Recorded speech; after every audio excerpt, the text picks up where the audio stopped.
مولاي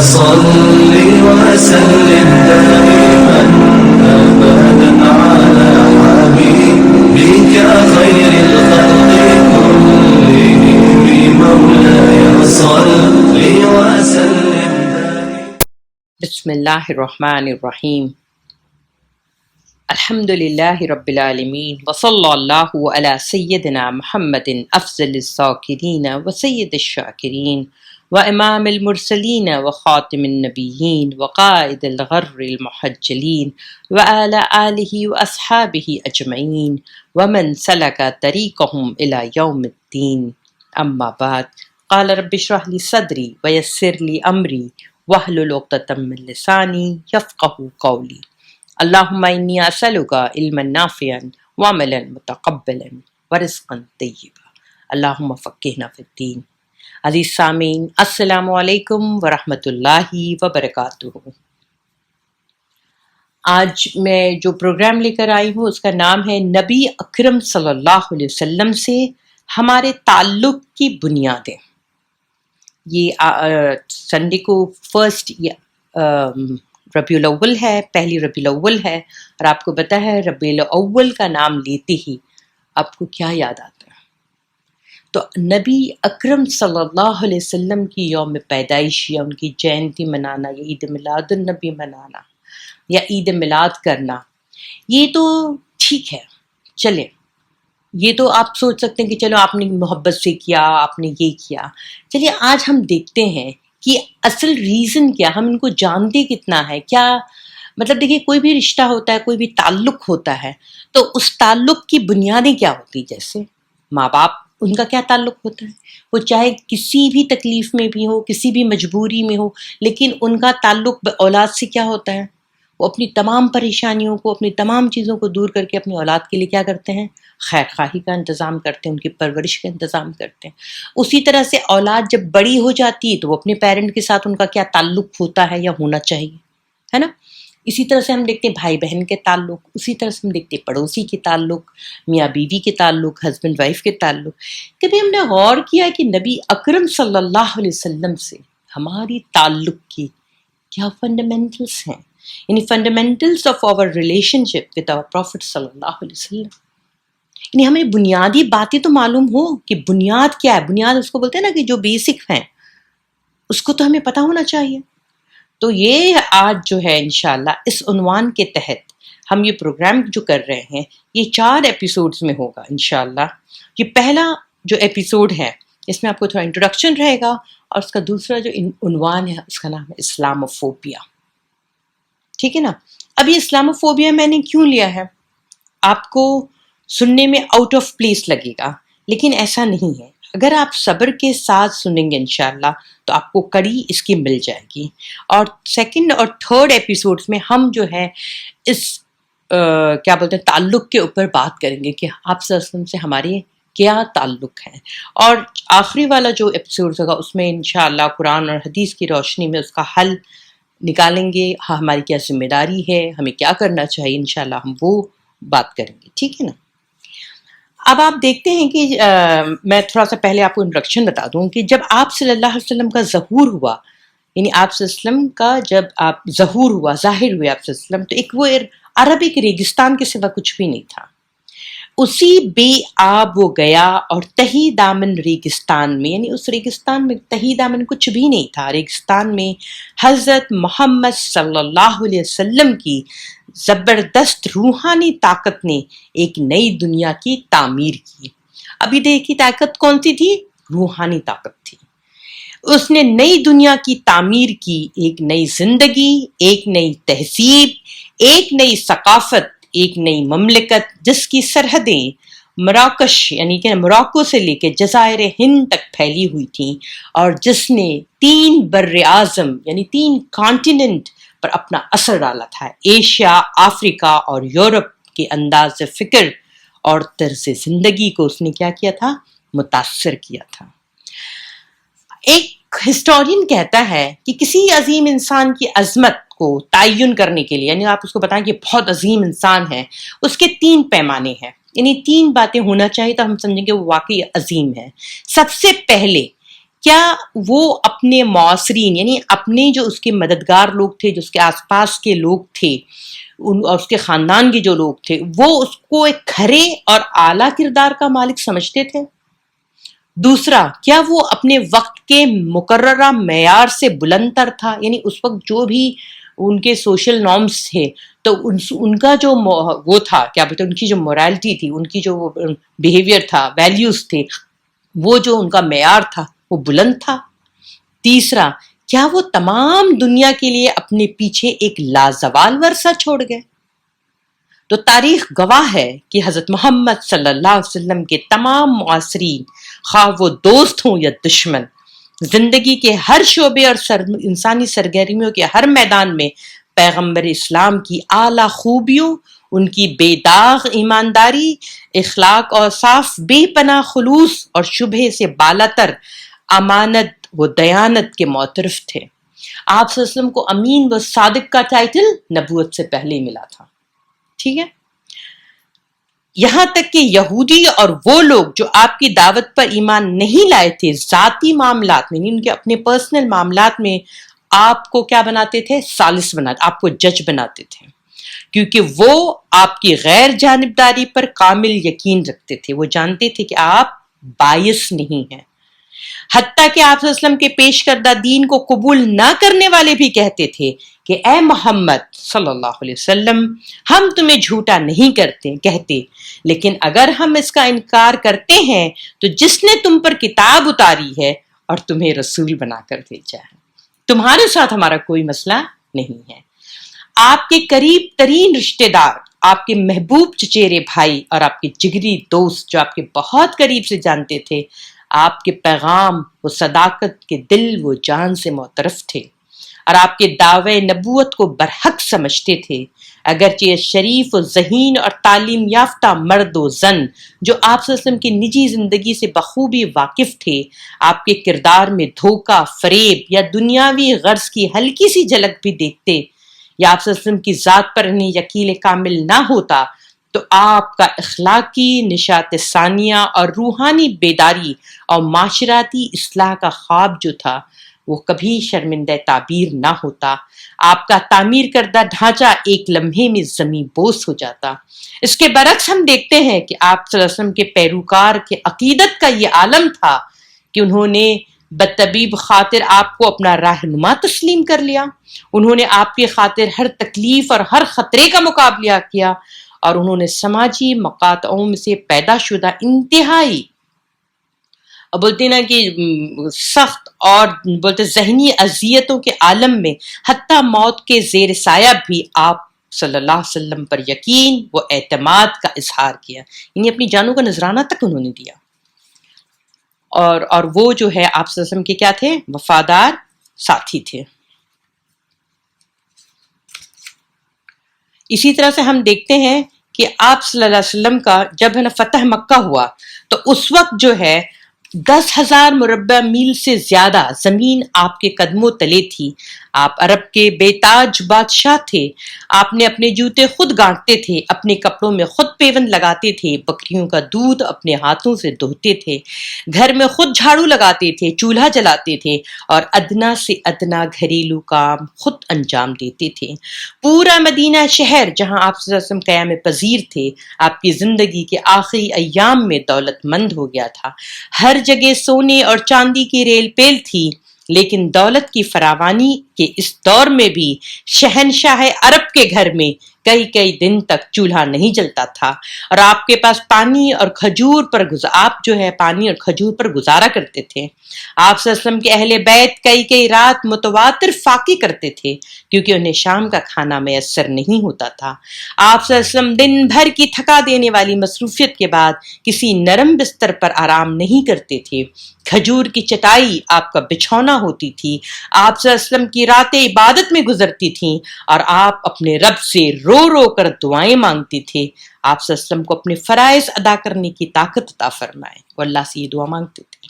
کہا جاتا ہے کہ شدید گریا یعنی شدید رونے کی وجہ سے آپ کی آواز رند جاتی تھی اور ایسا لگتا تھا جیسے کوئی دیگچی آگ پہ رکھی ہوئی ہو اور اس میں ابال آنے لگے۔ آپ صلی اللہ علیہ وسلم کے وصال کے دن آپ صلی اللہ علیہ وسلم کا کل سرمایہ چند سکے تھے، جن میں سے تو کچھ قرض کی ادائیگی میں کام آئے اور باقی مستحق لوگوں میں تقسیم کر دیا گیا۔ جن کپڑوں میں آپ صلی اللہ علیہ وسلم نے زندگی کی آخری سانس لی اس میں کئی پیوند لگے ہوئے تھے۔ وہ گھر جس سے پوری دنیا میں ہدایت اور نور پھیلا اندھیرے میں ڈوبا ہوا تھا کیونکہ دیا جلانے کے لیے تیل نہیں تھا۔ یہ تھا آپ کا ورثہ۔ آپ نے اپنے لیے کوئی دولت دنیا کی نہیں بنائی تھی۔ اچھا، یہ جو میں آپ کو بھی پڑھ کے سنا رہی تھی آپ صلی اللہ علیہ وسلم کے بارے میں، یہ میں نے لیا ہے کتاب جو ہے یہ راما کرشنا راؤ صاحب نے لکھی ہے۔ انہوں نے لکھا ہے اسلام کے پیغمبر محمد صلی اللہ علیہ وسلم کے نام۔ تو یہ جو کتاب ہے اس سے میں نے یہ ان کو کوٹ کیا تھا راما کرشنا راؤ جی کو۔ اب ہم دیکھتے ہیں کہ نا اب جب ہم خود ہی نہیں جانتے تھے، دیکھیں یہ راما کرشنا راؤ نے کتنا انہوں نے پڑھا ہوگا، ریسرچ کیا ہوگا آپ صلی اللہ علیہ وسلم کے بارے میں کہ انہوں نے اتنی خوبصورت باتیں لکھی، اس لیے میں نے سوچا کہ میں ان کی لیتی ہوں کتاب سے اور ہم انٹروڈیوس کرتے ہیں۔ کیا ہم نے اس بات کو جانا تھا؟ کیا ہم ایسے جانتے تھے جتنا انہوں نے اتنے اچھے سے قلم سے لکھا ہوا ہے؟ جب ہم خود نہیں جانتے اللہ کے رسول صلی اللہ علیہ وسلم کو، دیکھیے کہ وہ بتا رہے ہیں نا کہ تاریخ میں ایک تاریخ دان لکھتا ہے کہ یہ 3 کردار ایسے اگر ہوں گے، 3 کوالٹیز جس کے اندر ہوگی، وہی وہ معلوم پڑے گا کہ وہ بھائی وہ اعلیٰ اس کا نمونہ اخلاق ہے۔ تو ہمیں پتہ ہم نے اس کو کتنا جانا ہوا ہے، اور آج یہاں پہ ہمارے پاس، ہم عام جنتا کے پاس، ہماری حکمرانوں کے پاس یہ کہاں سے آ گیا ہے کہ وہ پوری دنیا ہی الگ ہی چیز ہے، ہماری لگژری کبھی ختم ہی نہیں ہوتی ہے۔ جب ہم خود نہیں جانتے تو مانیں گے کیا؟ اور اللہ تعالیٰ جب فرماتا ہے کہ آپ صلی اللہ علیہ وسلم کیا ہے، رحمت للعالمین بنا کر ہم بھیجا گیا ہے ان کو پوری دنیا کے لیے۔ اللہ سبحانہ تعالیٰ کہہ رہا ہے کہ پوری دنیا کے لیے میں نے بھیجا ہے تم کو رحمت للعالمین بنا کے۔ پھر آگے جو ہے نا یہ بات جب ہم خود نہیں جانتے ہیں تو ہم دوسروں کو کیا بتائیں گے؟ ہم نے بلکہ میں تو یہ کہوں گی نا کہ ہم نے ناجائز طور پر یہ قولی اور عملی تفسیر ہے کہ قرآن اور محمد، ہم نا عملی تفسیر ہے اس بات کی، قولی اور عملی دونوں طرح سے، کہ قرآن اور محمد ہمارے ہیں، وہ دنیا کے لیے نہیں، مطلب تمام انسانوں کے لیے نہیں، جبکہ اللہ کہتا ہے قل اعوذ برب الناس، اور اللہ کہہ رہا ہے کہ میں نے محمد صلی اللہ علیہ وسلم کو نہیں بھیجا مگر ڈرانے والا اور بشارت دینے والا تمام لوگوں کے لیے۔ تو یہ کہاں سے ہمارے ہو گئے؟ یہ جاگیریں بانٹنے کا کام کس نے کیا ہے؟ نعوذ باللہ، یہ کیا ہے؟ یہ ہم کیسے ان کو بانٹ رہے کہ یہ ان کے نہیں ہمارے ہیں؟ جب ہم نے یہ بانٹا کہ یہ ان کے نہیں یہ ہمارے ہیں تو اس کا نتیجہ آپ دیکھ لیجئے کہ کیا ہو رہا ہے۔ آج ہمارے ملک میں خاص کر اور پوری دنیا میں جو نفرت اسلام اور نبی محمد صلی اللہ علیہ وسلم کے لیے یا پھر اس قرآن کے لیے ہے، اس کی جڑ میں ہمارا اپنا کردار ہے، ہماری خود ساختہ سوچ ہے، اور ہماری احمقانہ اور منافقانہ رویے کو زیادہ میں ذمہ دار مانتی ہوں۔ جس طرح سے ایک چھوٹا بچہ جب ہوتا ہے تو وہ آپ دیکھتے ہیں نا کہ لائٹ چلی جاتی ہے، شیڈو پڑتا ہے تو وہ ڈرتا ہے شیڈو سے۔ اگر اس کی ماں نے اس کو صحیح طور سے گائیڈ نہیں کیا تو وہ کیا بنے گا؟ بڑا ہو کے بزدل بنتا ہے نا، وہ ڈرپوک رہتا ہے، اس کی شخصیت میں ایک کمی رہ جاتی ہے، اور پھر اس کو جہاں چاہو وہ اس کا ڈر کا استعمال کر کے آپ اسے بہت کچھ کروا سکتے ہیں۔ یہ لمبا پروسیجر ہو جائے گا لیکن میں آپ کو شارٹ میں سے بتا رہی ہوں۔ اسی طرح سے جو قومیں بزدل ہو جاتی ہیں، جو قومیں جو ہے نا اپنا بولتے ہیں نا کہ ہر ایک بات سے ڈرنے لگ جاتی ہیں، تو اس کو کیا کرتے ہیں، اس ڈر کو، اس خوف کو لوگ استعمال کرنا شروع کرتے ہیں۔ وہ جو ویکیوم انہوں نے پیدا کیا ہے وہ سوچنے کا نہیں، سوچتے نہیں کہ کیا ہے کیوں نہیں، جیسے وہ بچے کو سمجھ میں نہیں آتا ہے اس طرح سے جو رہتے ہیں، تو وہ لوگ جو کیا کرتے ہیں کرمنل مائنڈ کے ہوتے ہیں اور اپنا فائدہ اٹھانا چاہتے ہیں، وہ لوگ اس کا کیا کرتے ہیں، پورا بھرپور فائدہ اٹھاتے ہیں۔ اب آپ کو میں جیسے میں نے بتایا تھا کہ اس کے یہ انٹروڈکشن تھا، اب میں جو دوسرا لوں گی اس کا نام ہے اسلاموفوبیا۔ اسلاموفوبیا میں نے اس لیے لیا ہے تاکہ اگر آپ بات کو یوں سمجھ جائیں گے تو انشاءاللہ جو ہے آخر والی جو کڑی ہوگی جس میں ہم اس کے مسائل کا حل ہوگا تو ہماری سمجھ میں آئے گا کہ ہم قرآن اور سنت کی روشنی میں کس طرح سے ہے اس مسئلے کو یا پھر اس کرائسس سے نکل سکتے ہیں. تو دیکھیے اسلاموفوبیا کیا ہے؟ فوبیا، اس میں دو ورڈ سے مل کے یہ بنا ہے، اسلام اور فوبیا. تو اسلام تو آپ کو پتہ ہی ہے. فوبیا کا میننگ ہے کہ a persistent abnormal or irrational fear of specific thing or situation that compels one to avoid. وہ کیا ہوتا ہے کہ اچھا ٹھیک ہے، پہلے ایک اور سن لیجیے. a strong fear or dislike or aversion. پھر prejudice, dislike, hostility, unjust behavior deriving from preconceived and unfounded opinions. یعنی آپ اس کو اردو میں ایسے سمجھیے کہ ایک مخصوص چیز یا صورتحال کا ایک مستقل غیر معمولی اور غیر معقول خوف. غیر معمولی نہیں، ایکسٹرا آرڈنری، ہاں، اور غیر معقول خوف، یعنی کوئی معقول نہیں، کوئی وجہ نہیں ہے اس خوف کا. ایک ایسا خوف جو ناپسندیدگی، نفرت اور اپنی ذہن میں پہلے سے بات کو بٹھا لینا اور جانبدار ہو کر، یعنی آپ باعث ہو کر منفی سوچ رکھنا، نیگیٹو سوچ رکھنا، اس کو کہتے ہیں فوبیا. اب اس کے آگے اسلام لگا لیں تو یہ آپ منفی سوچ آپ دیکھیں گے جانبدار ہو کے، یعنی اب تو جوڈیشری بھی کیا ہو گئی ہے؟ باعث ہو چکی ہے. اس کے آگے آپ اسلام لگا تو یہ ساری چیز ایک رخ ہو جاتی ہے، ون ڈائریکشن میں ہو جاتی ہے. یعنی سارا خوف جو ون ڈائریکشن میں چلا جاتا ہے اسلام کے سامنے، ایک رخ ہو جاتی ہے اسلام. تو جو بھی اسلامی وہ جو شاعر ہوتے ہیں، یعنی جو آپ نا نشانی جس سے آپ پہچانتے ہیں نا یہ اسلام مسجد ہے، آپ اس کو دیکھ کے کیا بولیں گے؟ ہاں یہ مسلم لوگ کی، یہ اسلام کی ہے نا.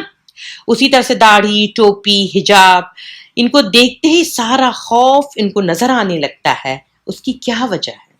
اب تو یہ کیا ہو گیا، ایک ایڈ بھی نہیں برداشت کر پاتے ہیں، اتنا خوف زدہ ہو چکے ہیں.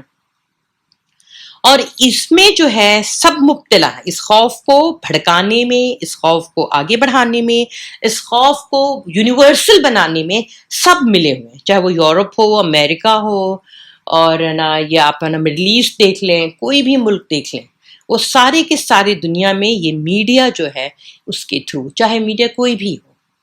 پہلے ہم دیکھتے تھے پرنٹ میڈیا ہوتا تھا، اب الیکٹرانک میڈیا کی تو اتنی ویرائٹی آ گئی، وہ کیسے کیسے لوگ جو ہیں وہ آپ میڈیا کو اسکیپ نہیں کر سکتے. تمام ملک جہاں بھی مسلمان اکثریت میں ہیں، اسلامک کنٹریز، مڈل ایسٹ، مصر وغیرہ، وہاں بھی یہ خوف جو ہے، یہ جو انسیکیورٹی کا جال جو ہے وہ بچھایا گیا ہے. اب آپ کو اس کو سمجھنے کے لیے خوف کیسے کام کرتا ہے، اس کو میں نے ایک ویدک گرنتھ سے ایک قصہ لیا ہوا ہے، ایک واقعہ لیا ہوا ہے کہ کسی زمانے میں ایک راجا تھا، ٹھیک ہے، اور وہ راجا کا جو مشیر کار تھا یعنی ایڈوائزر تھا، اس کا نام تھا آچاریہ چانکیہ. آچاریہ یعنی آپ کہہ سکتے ہیں جیسے ہم اسکالر بولتے ہیں. تو وہ چانکیہ جو تھے، وہ جو اپنے بادشاہ وقت کے، اس وقت کے جو بادشاہ تھے اس کے مشیر کار تھے، اور بادشاہ جو ہے ان سے بہت خوش تھا. اچھا، یہ جو چانکیہ صاحب تھے یہ ویدک گرنتھ کے حساب سے پولیٹیکل جینیس تھے، یعنی وہ ہی is one of the political genius اس کو مانا جاتا ہے اکارڈنگ ٹو ویدک گرنتھ. ان کے مشورے سے راجا بہت خوش اور مطمئن تھا. راجا ان سے مشورہ لیتا تھا اور ہر مشورے کو وہ بہت اپنے لیے مفید دیکھتا تھا. تو راجا کا راج کاج سکون اور شانتی سے چل رہا تھا. اب راجا تھوڑا سا اس کی عمر ہوئی تو اس نے کہا چانکیہ سے کہ ہم چاہتے ہیں کہ ہماری گدی کو کہیں سے کوئی خطرہ نہ ہو، میری جو گدی ہے، میرا جو راج ہے، اس کو کہیں سے خطرہ نہ ہو. تو آچاریہ چانکیہ کہتے ہیں جنتا کو یعنی عوام کو دشمن کا خوف یا بھے دیں. اب دشمن کا خوف کیسے دیں؟ تو اچھا وہ کہتا ہے، راجا کہتا ہے ہم کس چیز کا خوف دیں، میرے وہاں تو سارا کچھ اچھا ہے، اوپر والے کا کرم ہے، ہماری دھرتی جو ہے وہ سونا اگلتی ہے، اور ہم خود کھانے پینے میں ہر طرح سے ہے نا، میری جنتا اور میں سکون سے ہوں. اور پاس پڑوس کا معاملہ بھی ایسا ہے کہ ہم جو ہے کیا ہے کہ کسی سے ہے نا کوئی کسی ہمت نہیں کہ ہمیں بری آنکھ سے دیکھ بھی لے، بری نظر سے دیکھ بھی لے. تو ہم کس چیز کا خوف دیں گے چانکیہ؟ تو وہ کہتے ہیں اگر کوئی دشمن نہیں بچا ہے تو کہہ رہے نہیں، مجھے تو نہیں لگ رہا کوئی دشمن اتنا مضبوط ہو کہ میرے سامنے کھڑا ہو جائے. تو پھر کہتا ہے چانکیہ کہ اگر نہیں ہے تو ایک کالپانک، ایک امیجنری یعنی ایک تصوراتی دشمن کو کھڑا کریں. ایک ایسا دشمن جو آپ کی کلپنا میں ہو، میری کلپنا میں ہو، میرے امیجن میں ہو، میرے امیجنیشن میں ہو، ہمارے تصور میں ہو، اور اس دشمن کو اتنا بڑا کر کے جنتا کے سامنے لے کر آئیں، تب جنتا جو ہے اس سے کیا ہوگی؟ اس کے خوف سے، اس کے بھے سے وہ نکل نہیں پائے گی، اور وہ یہ سوچے گی کہ میں رات دن، جیسے اب دیکھیے نا سماج میں لوگ کس طرح کے ہوتے ہیں، مزدور طبقہ ہوتا ہے، ایک جاب کرنے والا طبقہ ہوتا ہے، ایک جو جاب کرنے والے تمام لوگ آ جاتے ہیں، چاہے ملٹری ہو، پولیس ہو، ڈاکٹر ہوں، لائرز ہوں، کوئی بھی ہو، ایک بزنس مین والا ہے، تو یہ تمام لوگوں کے پاس اتنا وقت ہے کہ وہ جو ہے اس خوف کو کیسے نکلنے کے بارے میں سوچیں. پھر بھائی ان کو تو 24 گھنٹے میں اپنا کام بھی کرنا ہوتا ہے، اپنے بچوں کو بھی دیکھنا ہوتا ہے، تھوڑا سا اپنا انٹرٹینمنٹ کرتے، سب کون مصیبت پالے؟ تو وہ جنتا کیا سوچتی ہے؟ ہاں ہم سب سے اچھا کام اور آسان کام کیا ہے؟ دیکھیے آسانی نا بہت اچھی چیز ہوتی ہے کہ آسان سی جو ہو جائے، مجھے مشکل ذرا بھی نہ ہو. تو آسان چیز کیا ہے بھائی؟ اپنے کو تو پتا نہیں ہے، تو بہتر ہے کہ راجا جی راج کرتے رہیں، اس کے بدلے میں کیا ہے ہم لوگ راجا کی تھوڑے بہت جو ہے وہ سمجھ لیں گے، وہ کر لیں گے، مان لیں گے ان کے اصول کو. کم سے کم دشمن کا خوف تو نہیں کہ ہماری سبھیتا تو نہیں ختم ہوگی، ہمارے ساتھ کیا ہوگا؟ ہمارے ساتھ زیادتی تو نہیں ہوگی، اور ہم عزت کے ساتھ جئیں گے، اپنی آن بان شان کے ساتھ جئیں گے. تو جنتا اس میں خوش کہ اس کو کام کرنے مل رہا ہے، راجا اس لیے خوش کہ جنتا اس بارے میں سوچ نہیں رہی ہے، اور خوف اپنی جگہ پہ ہے. وہ ہمیشہ وہ خوف جب چاہتا ہے بادشاہ کو کوئی نیا ٹیکس لگانا ہے، کوئی نئی بات کرنی ہے، کوئی اپنا اپنے ہت میں کوئی کام کرنا ہے، تو فوراً وہ خوف والا جو ہے، وہ امیجنری جو خوف اس نے بنایا ہوا ہے اس کی وہ ڈور گھماتا ہے، اور جنتا پریشان ہونے لگتی ہے. پھر کہتے ہیں بھائی راجا جو کہیں گے ہم اس کے پیچھے کھڑے ہیں. ٹھیک ہے نا؟ اب آپ دیکھیے ایک دوسرا رخ آپ کو میں دکھا رہی ہوں کہ میڈیا وہ اس قدر ٹیررزم کی پہلے بات کرتا تھا، یہ داعش، یہ وہ فلانا ڈھمکانا، پتہ نہیں کیا ٹیررزم، پہلے تو القاعدہ تھا، پھر کیا کیا ایسا ہی آیا، پھر کیا داعش آیا، پھر کون کون آئے گئے. اب دیکھیے پھر کرونا کا خوف آ گیا، اور اس کے بعد جو ہے آپ دیکھیے آج کل جو خاص کر انڈین میڈیا پہ ہم فوکس ہو رہے ہیں، انڈین میڈیا پہ اب کہ دیکھیے وہ اس میں کیا چل رہا ہے. 2 مہینے سے سشانت سنگھ کی سوسائڈ، وہ کیا ہے، وہ کیسا ہو گیا ہے. ٹھیک ہے اس سے ملنا چاہیے، ایک انسان مر گیا ہے، اچھی بات ہے، آپ دیکھ لیں، آپ کر لیں، 1 دن 2 دن 3 دن 2 مہینے سے. اگر آپ کی یہی چھمتا ہے، اگر آپ کے پاس یہی اتنا بھی آپ کے پاس ہے نا، بولتے ہیں نا، وہ نہیں ہے کہ آپ اس بات کو ہی مسئلے کو حل کر سکیں، اور 2 مہینے سے ایک آدمی کی خودکشی کو نہیں آپ سدھار پا رہے ہیں. کیا بات لے کے بیٹھے ہیں پرائم ٹائم پہ کہ ڈرگس، یہ ہیرو ہیروئن یہ کر رہے ہیں وہ کر رہے ہیں. ارے بھائی بالی ووڈ انٹرٹینمنٹ انڈسٹری ہے، وہ انٹرٹینڈ خود ہوں گے تب تو دوسروں کو انٹرٹین کریں گے. انہوں نے کہیں یہ لکھا کہ بھائی آپ آئیے یہاں سے مورالٹی اور اسپرچویلٹی لے کے جائیے؟ انہوں نے یہ کبھی نہیں دعویٰ کیا. ہاں میڈیا نے یہ دعویٰ ضرور کیا کہ ہم کیا کرتے ہیں، آپ کو سچ دکھاتے ہیں. انہوں نے دکھایا سچ، وہ سب سے بڑے جھوٹے ہیں، کیونکہ وہ نیکسس ہے. وہ جو بھے پھیلانے والا جو ہوتا ہے، وہ بھے کون پھیلا رہا ہے؟ وہ راجا. تو وہ راجا کا ساتھ کون دے رہا ہے؟ وہ پھیلانے والا. اگر ہم اس کو اس تناظر میں دیکھیں گے تب آپ کی سمجھ میں آئے گی بات کہ جہاں پر بھی یہ انڈیا میں یہ ہے کہ یہ بھائی کچھ اور قسم کا دکھایا جاتا ہے کہ بھائی آپ کی سبھیتا، آپ کی یہ اور 1000 سال کی غلامی کو سے آپ کو اتنا نجات دلایا، اور اچانک ایک ایڈ آئے گا اور سب کچھ ختم کر دے گا. اور جو ہمارے مسلم کنٹریز ہیں جو کہ نا بہت سارے ہیں جن کو ہم بڑا اسلامک سمجھتے ہیں، وہاں پہ کیا خوف دکھایا جاتا ہے؟ وہاں پہ امام کعبہ ممبر پہ کھڑے ہو کر وہ کہتے ہیں کہ ہمیں یہودیوں سے دوستی کرنا چاہیے. ہم نہیں کہتے کہ ہم ان کو قتل کرنا چاہتے ہیں، نعوذ باللہ، کوئی نہیں یہ کہہ رہا ہے. لیکن ہم یہ کہہ رہے ہیں کہ جس کے ساتھ ناانصافی ہو اس کے لیے انصاف کے لیے کھڑے ہونا چاہیے، یہ تو قرآن کہتا ہے. لیکن وہاں ممبر سے کھڑے ہو کے کیا کہہ رہے ہیں کہ ہمیں بتایا یہ گیا، نعوذ باللہ. تو ہم یہ کہتے ہیں کہ چارلی نے، وہ جو پیرس والے نے کارٹون بنا کے اس نے بلاسفیمی کی، یا تسلیمہ نسرین نعوذ باللہ ایسا وہ لکھ کے وہ اس نے وہ کری ہے. لیکن کیا ہم کیا کرتے ہیں؟ ممبر سے آپ نے امام کعبہ نے اتنی ویسی بات کہہ دی ہے، اور کسی کو جوں تک نہیں رہیں گی. وجہ کیا تھے؟ وہاں پہ کیا خوف پھیلایا گیا لوگوں کو کہ پوری دنیا میں ایک سعودی اسلام ہے، ایک ترکی اسلام ہے. اب دنیا 2 حصوں میں بٹ گئی ہے، تو کون سا جنتی اور کون سا جہنمی؟ اور کس کا، اب سوچو قرآن تو اللہ نے اس کی حفاظت کی ذمہ داری لی ہے، کون سا کس کا عمل جو اصل ہے، کس کا اسلام اصل ہے، کس کی محبت اصل ہے اس کے رسول سے؟ یہ فوبیا کون پھیلا رہا ہے وہاں پہ؟ یہ آچاریہ چانکیہ. آپ سمجھ رہے تھے نا کہ ویدک گرنتھ کا ہے تو ہم نہیں مانتے، ہم مسلمان ہیں. آپ کو میں بتا دوں سب سے زیادہ ان کا جو ہے نا یہ پولیٹیکل جینیس آدمی چانکیہ جی کی یہ جو ودھی یعنی یہ جو پالیسی ہے کہ خوف کی پالیسی، اس کو سب سے زیادہ سو کالڈ اسلامک کنٹریز کرتے ہیں. انہوں نے کیا دکھایا؟ انہوں نے کبھی یہ کہا کہ ہمارے ساتھ جو ہے نا جو فلسطین میں ظلم کر رہا ہے، اسرائیل اتنا ظلم کر رہا ہے تو اس سے ہم کو خوف ہے، وہ ہمیں بھی نہ لے لے؟ وہ یہ بات نہیں کہتے ہیں.